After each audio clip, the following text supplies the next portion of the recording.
This morning on Daybreak, after voters in Nixa passed two school issues on the ballot earlier this week, we speak with the district to see what's next.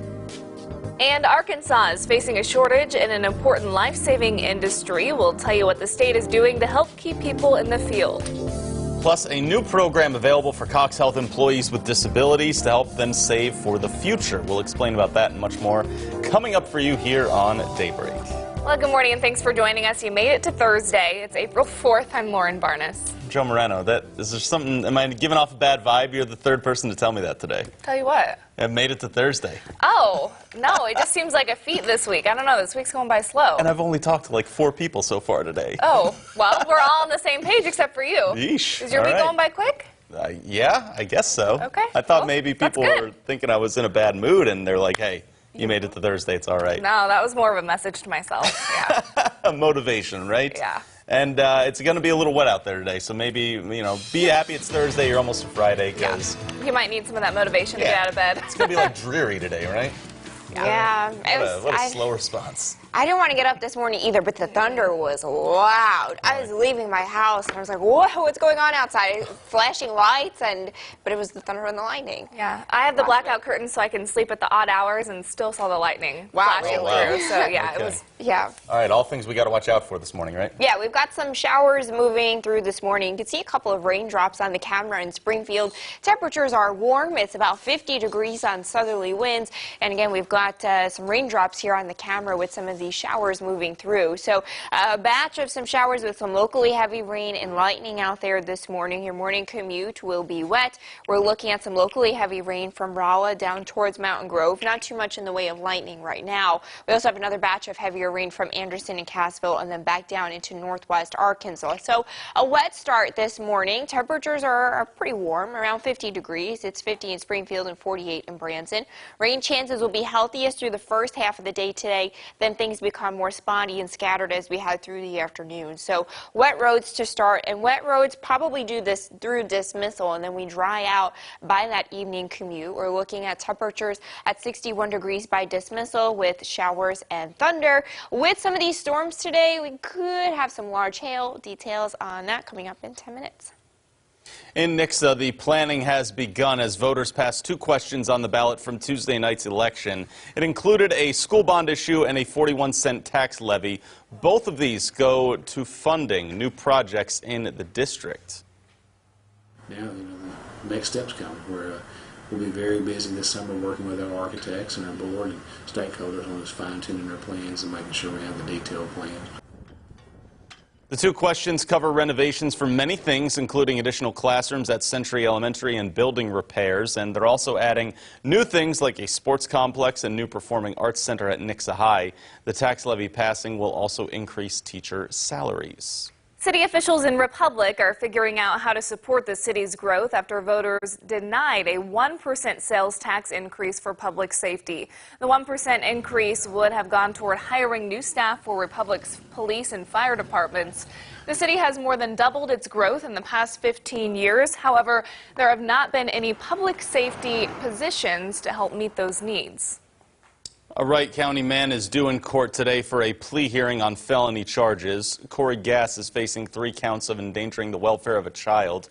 He and Bobby Joe Scott were charged last year in connection to the shooting death of a 5-year-old in Hartville. That child died from a gunshot wound after Gass and Scott allegedly left the 2 children left them with 2 other children alone at their home with loaded guns. Scott pleaded guilty last year and was sentenced to 10 years in prison. Moving on to some medical coverage this morning. Numbers continue to drop in a field that is essential when seconds matter. Hannah Zettel joins us this morning with more on an EMT shortage hitting Arkansas. Well, good morning, Lauren and Joe. New statistics show hundreds of EMTs across Arkansas have not renewed their license by the March 31st deadline. The Arkansas section of EMS revealed that more than 900 EMS professionals failed to meet that deadline, which means they cannot practice. While these are early numbers, MEM's director says the drop in EMT professionals continues to grow and something else needs to be done. The field is crucial during an emergency, something recruits like Reginald Veasley are quickly learning is so much more than just driving an ambulance. I thought it was just going to be a job just like any other job, but it's not just a job. It's a family. EMS does struggle in many, especially in rural areas, to be able to create the revenues. An 8-week formal course, college course, that's a full-time opportunity. We pay people as employees when we hire them to go to the school. Swanson says EMS is soon going to hire part-time EMTs and paramedics in hopes of encouraging people to retain in the program. They need to do that in a field that's just so crucial. As we say, seconds and minutes really matter, right? Yeah. All right, Hannah Zettel this morning, thank you very much for that. We move on now to some more local news today. Cox Health employees with disabilities now have a chance to use a new direct deposit program, making it easier for them to save money.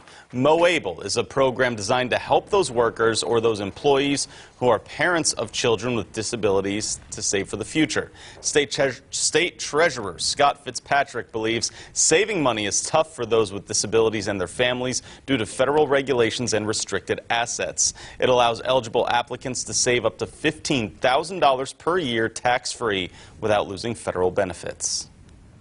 Whether you're contributing for a family member or you're a person living with a disability who's able to work and earn money yourself, those contributions are tax deductible for Missouri income tax purposes. And the Missouri State Treasurer's Office also administered a deposit program called Missouri First. That's a different program that provides low-interest loans to small businesses and ag communities. In your political coverage this morning, a bill that would allow guns on campus in college campuses has advanced into the Missouri legislature. The measure, designed by Nix's state rep Jared Taylor, would designate employees as campus security officers and allow them to carry a concealed firearm. The news leader reports the bill won initial approval in the House last night. Taylor says this would keep people safer by eliminating gun-free zones to deter criminals. Plus, he claims it would help combat campus sexual assault.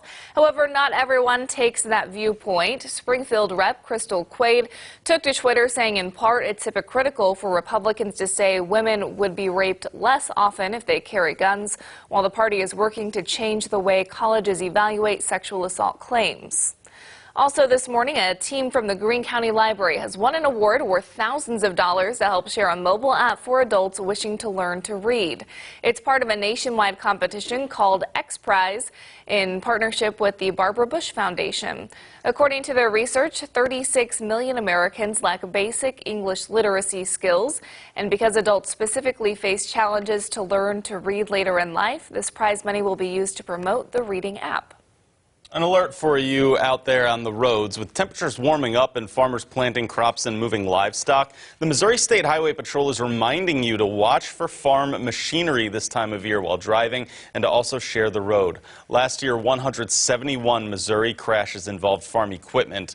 In those crashes, 5 people were killed and 40 injured.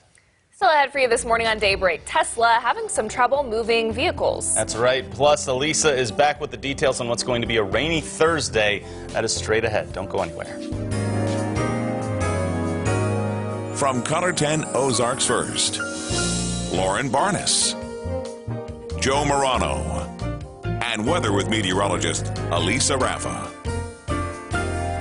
This is Color 10 News Daybreak.